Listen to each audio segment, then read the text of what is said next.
झारखंड की राजधानी है रांची और रांची में ईडी का बड़ा एक्शन हुआ है। रांची में कई जगह ईडी की रेड अभी भी चल रही है। इस रेड में बड़ी तादाद में कैश बरामद हुआ है। कैश की गिनती अभी भी जारी है। 30 करोड़ रुपए अभी तक गिने जा चुके हैं, अभी भी गिनती जारी है। ईडी के मुताबिक ये कैश झारखंड के जो मंत्री और कांग्रेस के सीनियर लीडर हैं आलमगीर, उनके पीएस के नौकर के घर से बरामद किया गया है। तो मंत्री के पीएस के नौकर के घर से अभी तक करीब 30 करोड़ कैश बरामद किया गया है। ये जो तस्वीरें आप देख रहे हैं उसी कैश लोग की तस्वीरें हैं। पर्दाफाश झारखंड में हुआ है। इतना कैश मिला जिसकी अभी तक गिनती पूरी नहीं हो पाई है। नोटों के बंडल है, 500-500 के नोट, उसी के ये बंडल नजर आ रहे हैं। नोटों का ये पहाड़ मिलने के बाद सवाल बड़ा है, आखिर करोड़ों का ये कैश किसका है? क्या इसका चुनाव से कोई कनेक्शन है? इसको लेकर सियासत गर्म है। वार पलटवार बीजेपी और कांग्रेस के बीच हो रहा है।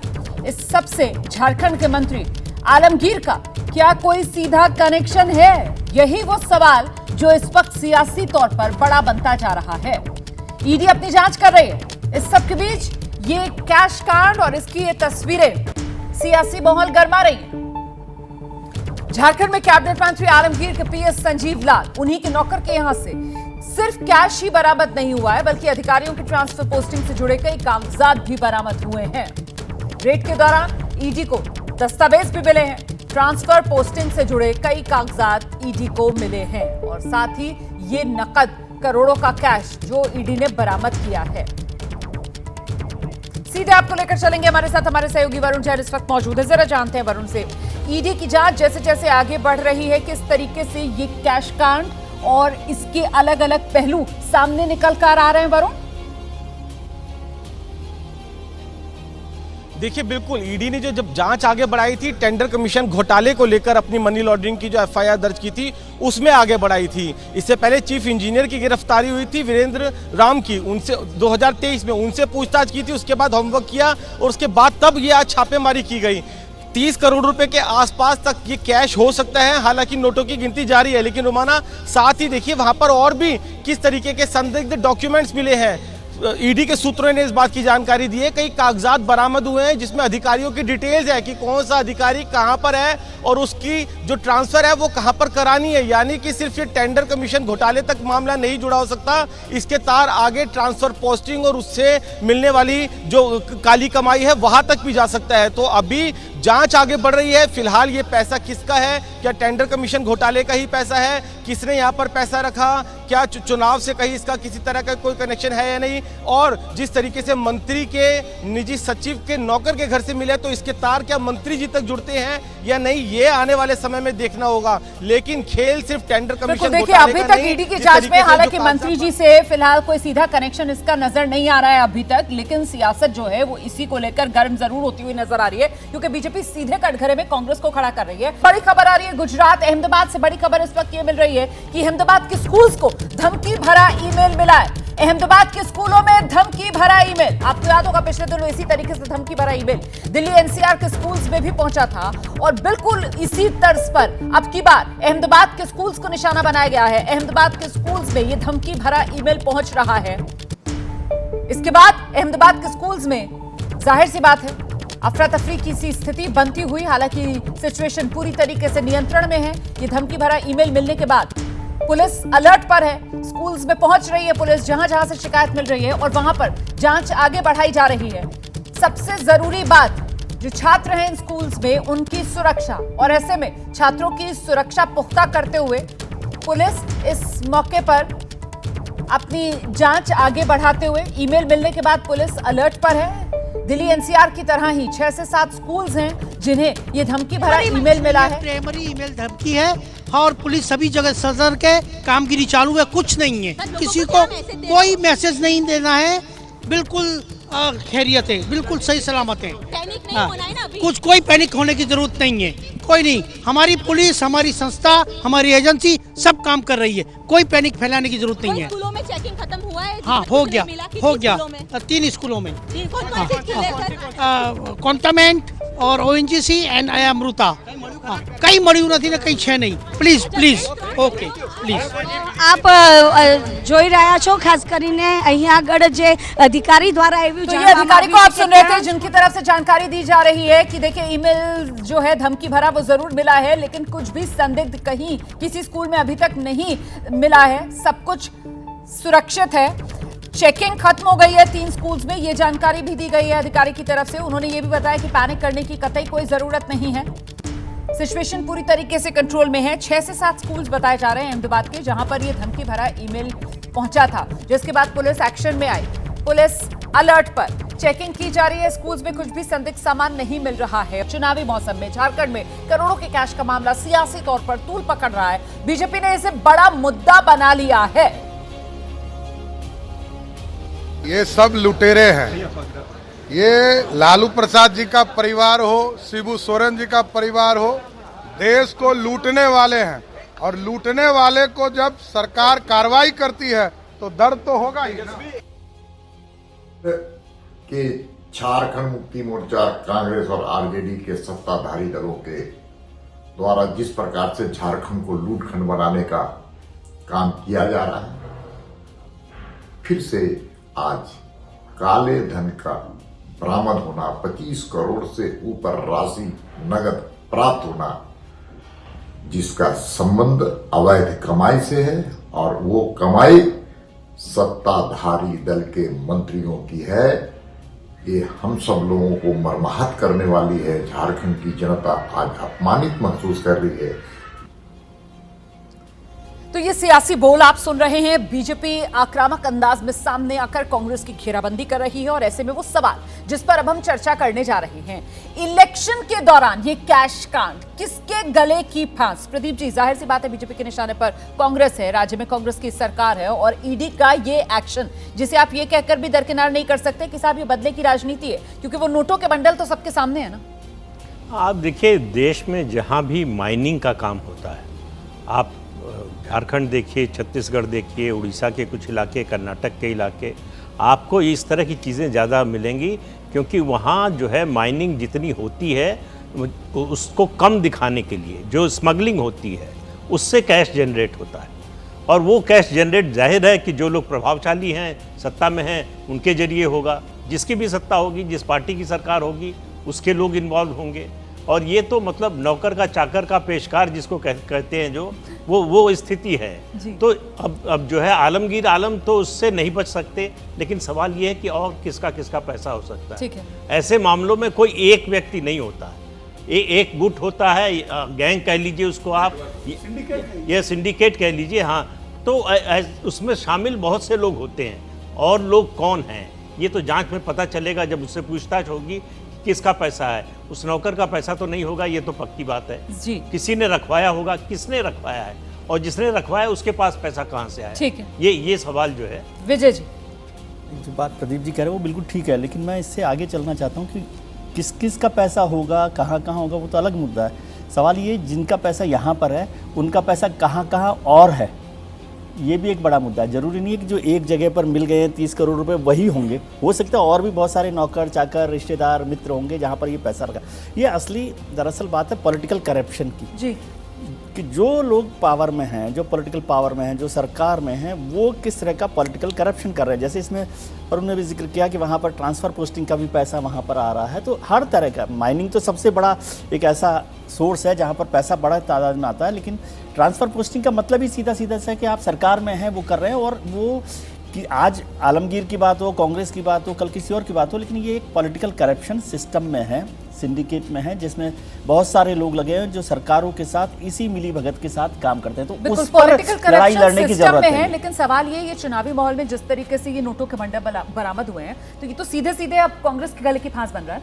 देखिए, जो प्रदीप जी ने कहा या विजय जी कह रहे हैं, मैं भी वही बात लगभग आगे बढ़ाऊंगा कि ये छत्तीसगढ़, झारखंड, उड़ीसा, ये जितने माइनिंग स्टेट हैं, एक तो माइनिंग और एक शराब का कारोबार, इनमें कैश का फ्लो बहुत ज़्यादा होता है। और आज छापा आलमगीर क्या पड़ा है, इनके यहाँ मिल गया, बहुत सारे ऐसे भी होंगे जिनके यहाँ छापा शायद ना पड़े, पीएस के नौकर के यहाँ छापा। हम आलमगीर से जुड़ा हुआ मतलब मामला है ना, जुड़ तो रहा ही था उनसे। आलमगीर के पीए के नौकर के यहाँ नौकर के चाकर के पेशकार, और ये हम लोग कहावत कही जाती थी, तो उनके यहाँ पड़ा इस पैसे रुपए। ऐसे बहुत सारे लोग होंगे जो अलग अलग दलों से भी जुड़े होंगे उनके यहाँ भी हो सकता है, उनके लोगों के यहाँ भी पैसे हों। अब उनके यहाँ छापा पड़ेगा, निकलेगा कि नहीं पड़ेगा, इस तरह। लेकिन ये राजनीतिक करप्शन का मुद्दा, अभी कुछ दिनों पहले आपको याद होगा झारखंड में एक सांसद थे, वो भी कांग्रेस से जुड़े हुए थे, उनके यहाँ भी बहुत पैसे, करोड़ों शराब के कारोबारी थे। हालांकि और दिलचस्प बात देखिए, उनके यहाँ छापा पड़ने के बाद जो है उन्होंने कहा मैं हिसाब दूंगा, और वो हिसाब दे दिया। उसके बाद क्या हुआ पता नहीं। उत्तर प्रदेश में एक छापा पड़ा था जब उत्तर प्रदेश चुनाव हो रहे थे विधानसभा के इत्र नगरी में, और वो बाद में सारा पैसा वो जो है इनकम टैक्स ने कहा कि ये गड़बड़ हो गया था, वो पेनल्टी लगा के छोड़ दिया। तो ये राजनीतिक रूप से इस समय चूंकि चुनावी मुद्दा बनेगा, पैसा बरामद होता है उसका आप अगर हिसाब नहीं दे पाते कि हमारे नोन सोर्सेज से है तो उस पर आपको पेनल्टी लगती है। पेनल्टी अगर आप पे करें वो 100% से ज़्यादा होती है, उसका उस पर जो है वो इंटरेस्ट लगता है। वो अगर आप दे दें सजा से बच जाते हैं, तो सजा से बच जाते हैं। ठीक, ये पॉलिटिकल करप्शन और बिजनेसमैन के पास पैसा मिलने में फर्क है। ठीक है। तो यहाँ पर लेकिन जो पैसा मिला है कांग्रेस के नेता से आप सुबह बात हो रही थी, उनकी तरफ से कहा गया बिजनेसमैन का पैसा मिला था वो भी पॉलिटिकली जोड़ा जा रहा था, सामने नहीं आ रहा है, लेकिन चुनावी तौर पर इसका नुकसान कांग्रेस को होगा। देखिए, जिस पार्टी के नेता के पास पैसा मिलेगा नुकसान तो उसी को होगा, उसी की बदनामी होगी, पार्टी को उसकी बदनामी झेलनी पड़ेगी, ये सही है। लेकिन मैं अपने सब साथियों की बातों से 100% सहमत होने के बाद एक और, ये जो भी धन जनरेट हुआ है ये नोटबंदी के बाद हुआ है जनरेट, काला धन। ये नोट तो वही है जो नोटबंदी के बाद छपा था। ये नए 500 ये 8 हाँ, ये पिछले 8 साल में जनरेट हुआ काला धन है। जो शराब व्यापारी के यहाँ मिला था वो भी पिछले 8 साल में जनरेट हुआ काला धन है। इत्र वाले के यहाँ मिला था वो भी 8 साल में जनरेट हुआ काला धन है। मैं ये कह रहा हूं कि नोटबंदी ने, हो सकता है कि उस वक्त तक का जो काला धन हो उसको सफेद में बदलने में भूमिका निभाई हो, लेकिन राजनीतिक भ्रष्टाचार का सिलसिला रुका नहीं, वो लगातार जारी है, आगे भी जारी रहेगा।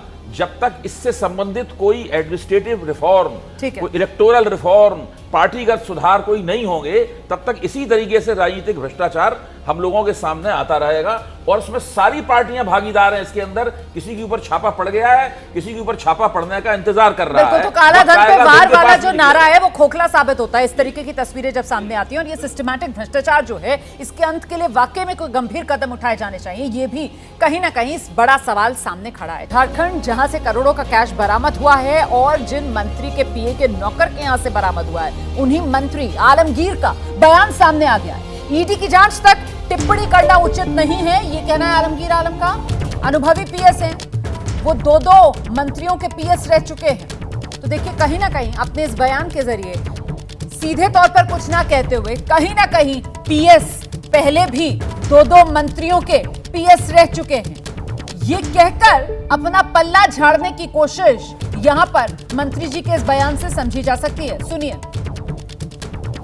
हम लोग भी जब भी पीएस यूएस सिलेक्शन करते हैं तो अनुभव के आधार पर करते हैं। इसके पहले भी दो मंत्री का पीएस रह चुके थे। अब हम लाए हैं, सरकारी मुलाजिम है, टीवी में आप लोग जो देख रहे हैं हम भी वही देख रहे हैं। अब ईडी का क्या निष्कर्ष आएगा बाद में बताया जाएगा। सर, आपका नाम भी जोड़ा जा रहा है बार बार। देखिए, मेरा पीएस है, विभाग बोले बहुत सरकारी मुलाजिम है और मेरा पीएस है। और हम लोग जो पीएस को रखते हैं तो अनुभवी देखकर ही रखते हैं। इसके पहले भी एक जगह नहीं दो मंत्री का पीएस रह चुके थे, उसी आधार पर उसको हम लोग लाए थे। अब बाकी अभी जो चर्चा चल रही है वो ईडी में, तो वो तो जब तक उसका निष्कर्ष नहीं आएगा तब तक उस पर कुछ टिप्पणी करना उचित नहीं। देखिए, सत्ता प्रक्रिया है, उस पर इसके बारे में हम कुछ बताएं। ईडी का अब चल रहा है, ईडी का जांच में जो आएगा मेन क्वेश्चन तब उस पर हम बात करेंगे। तो मंत्री आलमगीर आलम को आप सुन रहे थे, जो कह रहे हैं कि पीएस देखिए अनुभवी हैं, पहले भी दो मंत्रियों के पीएस रह चुके हैं। ऐसे में ईडी की जांच चल रही है, तस्वीर साफ हो जाएगी। नॉर्थ ईस्ट दिल्ली, उत्तर पूर्वी दिल्ली से कांग्रेस के उम्मीदवार कन्हैया कुमार नामांकन दाखिल कर दिया है। कन्हैया कुमार ने उत्तर पूर्वी दिल्ली से उनका मुकाबला बीजेपी के सिटिंग एमपी मनोज तिवारी से है। मनोज तिवारी अभी उत्तर पूर्वी दिल्ली से मौजूदा सांसद हैं। 2014-2019 मनोज तिवारी लगातार इस सीट से जीत रहे हैं और अब नॉर्थ ईस्ट दिल्ली से मनोज तिवारी के सामने उम्मीदवार कांग्रेस के या फिर कहें इंडिया गठबंधन के वो कन्हैया कुमार। और गौर करने वाली बात यह है कि कन्हैया जब अपना नामांकन दाखिल करने गए तो देखिए किस तरीके से आम आदमी पार्टी की तरफ से दिल्ली सरकार के मंत्री भी हैं गोपाल राय, वो बैठे हुए नजर आ रहे हैं। मतलब एक तरीके से ये एकता का संदेश इंडिया गठबंधन की तरफ से जो दिल्ली में दिया जा रहा है। हालांकि आम आदमी पार्टी के साथ गठबंधन क्यों, ये कहते हुए कांग्रेस के कई नेताओं ने कांग्रेस का साथ छोड़ दिया, कांग्रेस का हाथ छोड़ दिया, जिसमें सबसे महत्वपूर्ण नाम दिल्ली प्रदेश कांग्रेस के अध्यक्ष रहे अरविंदर लवली का रहा, जो अब बीजेपी में शामिल हो गए हैं। और आज इन हालात में कन्हैया कुमार का ये नामांकन, तस्वीरें आपके सामने हैं। अभय जी, एक तरफ कांग्रेस के नेता आम आदमी पार्टी के साथ गठबंधन क्यों ये कहते हुए एन चुनावी माहौल में कांग्रेस का साथ छोड़ रहे हैं, और वहीं नॉर्थ ईस्ट दिल्ली से कन्हैया कुमार जब नामांकन दाखिल कर रहे हैं तो फिर साथ में गोपाल राय भी नजर आ रहे हैं।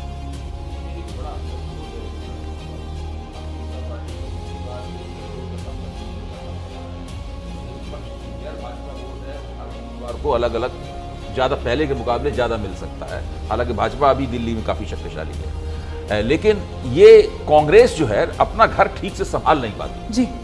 और जिस अध्यक्ष के जरिए उन्होंने इस गठजोड़ को प्रोसेस किया था, संसाधित किया था, यानी जो स्थानीय इकाई बहुत खिलाफ थी इस गठजोड़ की, लेकिन लवली की नियुक्ति हुई, फिर लवली से इस तरह के बयान दिलवाए गए और दूसरे बयानों को शांत किया गया, ये सब किया गया। लेकिन उसके बाद फिर बाबरिया के हाथ में पूरा कामकाज चला गया और फिर बाबरिया के साथ लवली का अंतर्विरोध शुरू हो गया, झगड़ा शुरू हो गया और अंत में स्थिति ऐसी आई कि जो इस गठजोड़ का कांग्रेस वाला पक्ष है वो काफी बिखरा बिखरा सा लग रहा है जी। तो जो फायदा होना चाहिए था दोनों के गठजोड़ का, वो फायदा मेरे ख्याल से यहाँ पर कम होता नजर आता है। तो कांग्रेस की कमजोरी यहाँ पर दिखाई दे रही है। गृह मंत्री अमित शाह इस वक्त रोड शो कर रहे हैं, कृष्णानगर में रोड शो चल रहा है, तस्वीरें आपके सामने हैं। तो ये तस्वीरें आपके सामने बंगाल के कृष्णानगर में इस वक्त अमित शाह का ये रोड शो। बंगाल में चुनावी पारा हाई है। बंगाल में ममता बनर्जी का गढ़, टीएमसी का गढ़, जिसमें सेंधमारी की कोशिश 2019 में भी बीजेपी काफी हद तक कामयाब हुई थी और एक इस बार 2024 में उस 2019 के आंकड़े को और बेहतर बनाने की जुगत में जहां बीजेपी लगी हुई है, वहां ममता के सामने सबसे बड़ी चुनौती यही कि किसी तरीके से अपने घर और अपने गढ़ को बचाकर रखा जाए। और इस बीच ये तस्वीरें कृष्णानगर की आपके सामने हैं, जहां वोट 13 मई को पड़ेंगे और कृष्णानगर से एक बार फिर सिटिंग एमपी महुआ मोइत्रा को ही टीएमसी ने चुनाव मैदान में उतारा है। वहीं दूसरी तरफ बीजेपी की तरफ से राजघराने पर यहां पर उम्मीद जताई गई है। जो राजमाता हैं अमृता राय, उन्हें बीजेपी ने अपना उम्मीदवार बनाया है। तो ये कृष्णानगर की लड़ाई, और सिर्फ कृष्णानगर नहीं बल्कि ये पश्चिम बंगाल की एक तरीके से लड़ाई है प्रदीप जी, जहां पर आमने सामने टीएमसी वर्सेस बीजेपी और दोनों ही तरफ से पूरी जोर आजमाइश है कि 19 में भारतीय जनता पार्टी के पास 2 लोकसभा की सीटें थी और 3 विधानसभा, और ममता बनर्जी उस समय बहुत ताकतवर थी। उनके ऊपर, उनकी पार्टी पर जो भ्रष्टाचार के आरोप लगे उससे उन्होंने अपने को अलग कर लिया था। जो कट मनी की बात आई, उन्होंने कहा पैसे वापस कीजिए आप लोगों ने जिसने लिए हैं, उससे लोगों ने मान लिया कि ममता बनर्जी इसमें शामिल नहीं है। लेकिन 19 से 24 के बीच में फ़र्क ये पड़ा है कि बीजेपी 3 से 70-72 तक पहुँच गई है विधानसभा में, और 2 लोकसभा सीटों से अब 16 पर है। 18 पर गई थी, अब 16 पर है, और उसका संगठन पहले से ज़्यादा मजबूत हुआ है। और ममता बनर्जी की सरकार के खिलाफ जो भ्रष्टाचार के आरोप लगे हैं, जिस तरह से मंत्रियों के घर से पैसे बरामद हुए, उस सब को देखते हुए भ्रष्टाचार का आरोप से अब ममता बनर्जी अनजान थी ये जो कुछ हो रहा था, ये लोग मानने को जो है अब मुश्किल से तैयार होंगे। ये अभी भी मैं नहीं मानता कि लोग ममता बनर्जी को व्यक्तिगत रूप से भ्रष्ट मानते हैं, लेकिन उनकी सरकार में जो हो रहा था उससे वो अनभिज्ञ थी, ये मुझे नहीं लगता कि वो लोग मानने को तैयार होंगे। इसलिए आप देखिए कि एंटी इनकम्बेंसी ममता सरकार के खिलाफ बहुत ज़्यादा है। जो जांच हो रही है हाई कोर्ट या सुप्रीम कोर्ट के निर्देश पर हो रही है, तो इसलिए उसमें भी जो है सवाल उठाने की गुंजाइश कम है। और लगातार कोई ना कोई मुद्दा, कोई ना कोई जो है इस तरह के घोटाले का मामला सामने आ रहा है, और जो केंद्र सरकार की योजनाएं हैं उसमें जो गड़बड़ियाँ हुई हैं, उससे जो लाभार्थी वंचित हुए हैं उनकी भी नाराज़गी है। उनको नहीं मिला, घर नहीं मिला, या गैस कनेक्शन नहीं मिला, या किसान सम्मान निधि नहीं मिली, तो उसका भी असर है। तो कुल मिलाकर ये लड़ाई 2019 की तुलना में ज़्यादा जो है कड़ी है, ज़्यादा कड़ा संघर्ष है दोनों पार्टियों के बीच में। बिल्कुल, ऐसे में न सिर्फ भ्रष्टाचार जिसका जिक्र यहाँ पर प्रदीप जी कर रहे हैं, एंटी इनकम्बेंसी भी है और साथ ही साथ वो तुष्टीकरण वाला हथियार भी बीजेपी के पास है, जिसके जरिए घेराबंदी ममता बनर्जी की हो रही है। तो यहाँ ममता मुश्किल में नजर आ रही है इस बार 24 में। वेस्ट बंगाल को ओवरऑल देखें तो एक tough fight Bharatiya Janata party दे रही है और उसका लगातार जो वोट बैंक है वो बढ़ा है। लेकिन कृष्णानगर सीट को ध्यान से देखिए, आज अमित शाह वहाँ पर वो कर रहे हैं और ये इसको ममता बनर्जी ने एक पर्सनल फाइट के तौर पे लिया है, क्योंकि आप देखिए महुआ मोहित्रा का जो मेंबरशिप गई वो एक पॉलिटिकली करप्शन मामले में, या जिस तरह से उनका ईमेल आईडी और लॉगिन को लिया, इस्तेमाल किया गया और वहाँ हटाया गया, तो हो सकता था कि यदि उस डर से ममता बनर्जी कैंडिडेट बदल सकती थी, लेकिन उन्होंने ममता बनर्जी को ने फिर से महुआ मोहित्रा को खड़ा किया। तो इसका मतलब वो इसको हेड ऑन लेना चाहती हैं भारतीय जनता पार्टी के साथ कि वो महुआ मोहित्रा करप्ट लीडर नहीं है और वो उसी कैंडिडेट के साथ लड़ाई लड़ रही हैं। तो वो करप्शन पर लगातार लड़ाई लड़ रही है और खुद ममता बनर्जी की इमेज भ्रष्ट नेता की तौर पर नहीं है। तो ये इस लड़ाई को ज़्यादा महत्वपूर्ण देखना चाहिए पूरे पश्चिम बंगाल के मुकाबले में। पश्चिम बंगाल में भारतीय जनता पार्टी एक ऐसी नेता जिसके पैर में चप्पल होता है, सफेद साड़ी में लिपटी हुई होती है और आम लोगों के लिए दीदी की छवि, इसी के साथ ममता बनर्जी टक्कर लेती हुई बीजेपी से। अब वो जवाहरलाल नेहरू को महान सोशलिस्ट और राहुल गांधी को साहब कहते हैं।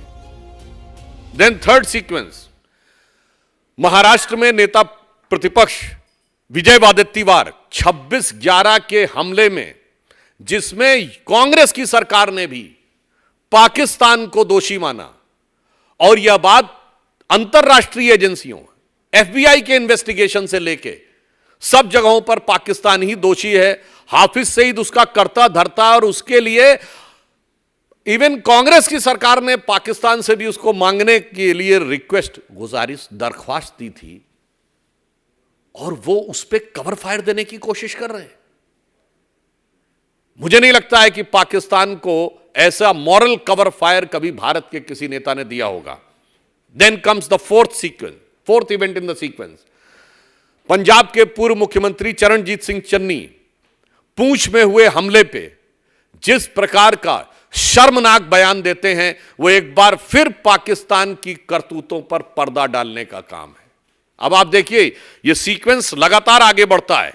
फिर fifth event in the sequence, आज ही सुबेरे फिर वही विजय वडेट्टीवार, महाराष्ट्र में कांग्रेस के नेता प्रतिपक्ष, अपने बयान पे कायम रह के SN मुशर्रफ की किताब कोट करते हैं। अरे मैं उनसे पूछना चाहता हूं, किसी XYZ की किताब का तुम्हारे लिए ज्यादा मायने या आपकी सरकार में? आपने तो 35 का टारगेट दे दिया राज्य के लिए, 35 की तरफ कैसे बढ़ रहा है बीजेपी? 2 दफा के वोट यहां हो गए। हम निश्चित रूप से 30 से ज्यादा सीटें जीतेंगे, 35 भी होने की संभावना। आपसे यह पूछना चाहूंगा, आप जब भी आए संदेशखाली लेकर सर्व हुए, आप वहां का तृणमूल भी एक वीडियो निकाल के बोल रहा है कि संदेशखाली सब बनाया हुआ चीज है। देखिए, ममता बनर्जी ने एक बात स्पष्ट कर देनी चाहिए, क्या वो ऐसा मानती है कि संदेशखाली में शाहजहां शेख निर्दोष हैं? उनको पहले बंगाल की जनता को ये बताना चाहिए। अब यहाँ का जो माहौल दिख रहा है आपको, क्या लग रहा है कृष्णनगर में क्या होने वाला है? देखिए, बहुत अच्छा माहौल है कृष्णनगर में। किलोमीटरों तक लोग हमारी प्रत्याशी रानी साहिबा के स्वागत में खड़े हुए हैं, मोदी जी के समर्थन में नारे लगा रहे हैं, 400 पार के नारे लगा रहे हैं, जय श्री राम के नारे लग रहे हैं। यही बताता है कि कृष्णनगर में इस बार भारतीय जनता पार्टी जीतने जा रही है।